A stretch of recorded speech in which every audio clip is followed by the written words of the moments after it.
कभी ऐसा लगा कि बिहार में हैं, पटना में रिक्शा चलाते हैं, रात के 9 बजे घर पे वापस आते हैं, कोई ऐसा रोड वगैरह पे कोई गलत व्यवहार कोई किया या फिर कुछ ऐसा कमेंट किया कोई भी? मतलब हल्ला ऊ करता है, मतलब कोई लड़का लोग कहाँ जा रही है, चलो छोड़ दो। हम बोले सुनो ना, तुम्हारी बहन है, बहन को लेके जाओ, छोड़ दो। ऐसी बातें आती है सब? क्योंकि हम तो इतना लड़का लोग से बात नहीं करते, हल्का फुल्का मतलब भाई की तरह मतलब बोल के भाई भाई, तो तभी बोलता है सब कि भाई क्यों बोल रही है तुम, क्या हस्बैंड बोले उसको क्या कि मेरे हस्बैंड बन जाओ, भाई है तो भाई ही नहीं बोलेंगे। अच्छा, नीतीश सरकार कहती है कि बिहार में बेटियां सुरक्षित हैं। ज्योति क्या कहती है, बिहार में क्या बेटियां सुरक्षित हैं? कुछ नहीं है, क्योंकि लड़की लोग कॉलेज भी जाती है ना, तो लड़की लोग को हम कितना हवा चलाते हैं ना, तो इतना लड़का लोग किया छिड़कानी टाइप का किया उसको, मतलब लड़की लोग तो बताने किसी को जाती नहीं है कि हाँ छिड़कानी कर रहा है। तो सरकार को देखना चाहिए कि क्या देश में इनका हो रहा है कि लड़का छिड़कानी कर रहा है, कौन लड़की दुख से है, मतलब सह रही है, कैसी कर रही है, मेहनत कर रही है, उसके साथ नहीं करना चाहिए सब। आपके साथ भी ऐसा हुआ है कभी? हाँ मतलब हुआ है, मतलब आगे सीट पर बैठने के लिए। आगे सीट पर बैठने के लिए? हाँ, क्योंकि हम लेडीज है तो लेडीज को हम बैठाते आगे, क्योंकि हम अपने एक लड़की है, मतलब अपना मेहनत करते हैं, गरीबी इतना गरीब है, तो हम किसी का इसीलिए मतलब अपना इज्जत पर मतलब कलंक नहीं आने देते चाहते, क्योंकि मेरी माँ का नाम नहीं हंसे और न किसी का परिवार का नाम हंसे कि मुझे आके अभी बोले कि तुम मेरा नाक कटा दी। लड़के जो है जानबूझकर आगे की सीट पर बैठना चाहते हैं। तो हम बोले कि आप देख लीजिए, आप मेरे पास डंडा भी है और एक से फोन भी है, 112 पर हम फोन कर देंगे। देख लीजिए, बिहार सरकार खासकर नीतीश सरकार को कहना चाहें कि आपकी ही बिहार की बेटी है और कह रही है कि ये रिक्शा कहीं ना कहीं बिहार में जो चलाती है, तो फ्रंट सीट पर बैठने के लिए कहीं ना कहीं लड़के जो है लड़ झगड़ जाता है कि मैं फ्रंट सीट पर बैठूंगा। देख सकते हैं ताज़ा उदाहरण ज्योति जो वायरल गर्ल है, वह कह रही है कि बिहार में कहीं ना कहीं बेटियां सुरक्षित नहीं है। जो यह कहा जाता है कि बिहार में जो बेटियां हैं वह सुरक्षित हैं। क्या कुछ कहिएगा ज्योति? आप दरोगा बनना चाहती हैं, बिना पढ़ाई का दरोगा संभव नहीं है, दरोगा आप नहीं बन पाइएगा, क्या कुछ कीजिएगा? हम नहीं बन पाएंगे तो मेरा एक भाई है, 2 भाई है, एक फ़ोन चला रहा है, तो इन लोगों को जरूर पढ़ा के मतलब कितना भी मेहनत लगे, दिन रात लगे, इन लोगों को पढ़ा के पुलिस बनाना चाहते हैं। देखिए दूसरा भाई वहाँ पर देखिए फ़ोन चला रहा है और यहाँ पर है, और कहीं ना कहीं ज्योति का कहना है कि दोनों, मैं तो दरोगा नहीं बन पाऊंगी लेकिन मैं अपने दोनों भाइयों को जो है दरोगा बनाऊंगी। आपने फिल्मों में देखा होगा किस तरह फिल्मों में दिखाया जाता है कि एक हीरो की 4 बहनें होती हैं, 5 बहनें होती हैं, और रिसेंटली आपने रक्षाबंधन अगर देखा हो तो रक्षाबंधन में भी दिखाया गया है किस तरह एक भाई अपनी बहनों का भरण पोषण करता है और फिर उनकी बहनें जो हैं वकील बनती हैं, दरोगा बनती हैं, तमाम तरह के ओहदे पर जाती हैं। पर बिहार की जो है एक बेटी जो है वो अपने भाइयों को पढ़ा लिखा कर दरोगा बनाएगी।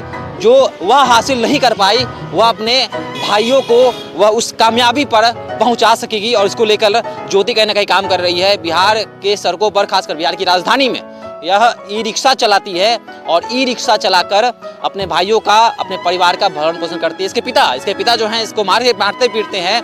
इनके भाइयों ने कहा कि एक बार जो है कान मारकर खून वगैरह सभी निकल गया था। क्या कुछ हुआ था? जब मेरी मम्मी को एक पायल निशानी था, दुकान बंद कर देते, हम कमाते भी नहीं थे, तो हम बोले कि अब क्या करें, दूसरा कोई बोला कि दुकान खोलेंगे, तो फिर जानते गरीबी का मजाक भी तो उड़ाता है, मतलब गरीबी का सोचता है कि हम दुकान खोल ले, तो इसीलिए मेरे वहाँ पर दादा वहाँ सब दुकान खोले हुए थे, बहुत पुराना दुकान है, तो हम चाहे कि हम दुकान तो बंद नहीं होने देंगे, क्योंकि मेरी मम्मी बोली कि इस दुकान से हम ज़मीन लिए हैं और मतलब आगे भी बढ़े हैं, इतना तुम लोग बड़ा हुआ किए है, तो हम बोले कि ठीक है हम दुकान, मतलब मेरी मम्मी का एक पायल निशानी था, हम उसको गिरवी रख के दुकान खुलवाए, और फिर उसके बाद 4-5 दिन हुआ, फिर हमको मारपीट कर मतलब गाली गलौज करके सुबह। मम्मी का निशानी था वो पायल? हाँ पायल, अभी तो छूटा नहीं, छुड़ाना चाहते हम, तो पैसा तो नहीं है कुछ छुड़ाएंगे हम उसको। कहाँ पर गिरवी रखा हुआ है? हाँ वहाँ क्या गर्दनी बाग रखा हुआ है, तो हम उसको छुड़ाना अभी पैसे जमा कर इकट्ठा, क्योंकि अभी दिक्कत ना है भाई बहन को, मतलब तो अभी तो नहीं छुड़ा पाता है, तो फिर खुलवा दिया, फिर उस दिन पूरा मार के कान में फाड़ दिए, बहुत हमको मतलब 2-3 दिन हम सोए रह गए,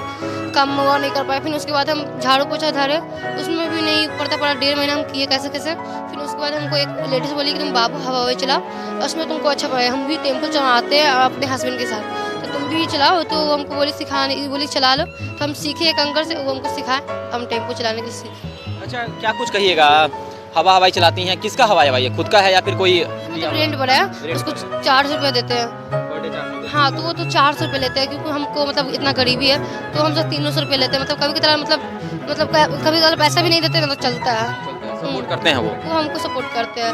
मतलब कभी मतलब जामा उतना पैसा नहीं कमा पाए तो बोलते हैं कि तुम ले जाओ घर, नहीं तो देना मन है, जो देना 50-50 कर दो, तो 50-50 कर लेते हैं। अच्छा ज्योति, एक अंतिम प्रश्न होगा आपका कि और भी लोग हैं, और भी लोग आपसे बात करना चाहेंगे। बिहार की और भी बेटियां हैं जो आपकी तरह उनकी स्थिति है, उनके माता पिता जो है उनका सपोर्ट नहीं करते हैं।